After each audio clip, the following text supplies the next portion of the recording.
आता आपण आहोत वेळास बीच। हा सँड बीच आहे। आपल्या प्लॉटच्या पुढे थोडा सँड थोडा रॉकी एरिया मिक्स आहे आणि पुढे लगेचच लागून सँड बीच आहे।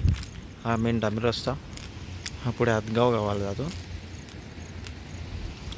आपला हा जो प्लॉट आहे याचा फ्रंट हे काठी उभी आहे तिथून ते इथपर्यंत असा एवढा फ्रंट आहे। रोड प्लॉट आणि रोडच्या मध्ये थोडीशी जागा आहे, नंबर वगैरे पडलेले आपल्याला दिसतात। रोड एक्सपान्शनला ही जागा कट होते। आता आपण जर आतमध्ये प्लॉटवरती जाऊ।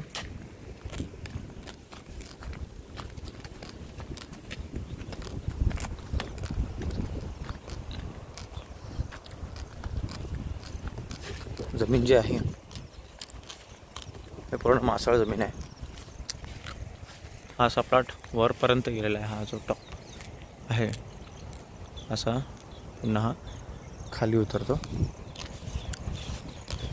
आजूबाजूचा एरिया खूप छान आहे आणि ह्या प्लॉटला लागून जे क्षेत्र आहे ते सरकारी आहे, त्याच्यामुळे आजूबाजूला कोण जास्त येईल किंवा काय येईल अशा आता प्रकार नाही आहे।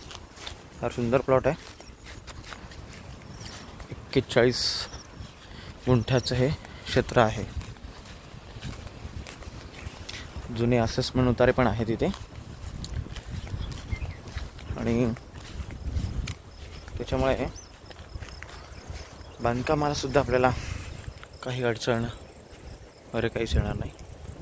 हा समोर हा दिसतोय पूर्ण इथपर्यंत सँड बीच आहे आणि हा इकडून पुढे रॉकी एरिया मेन डांबरी रस्त्याला लागून हा सगळा प्लॉट आहे।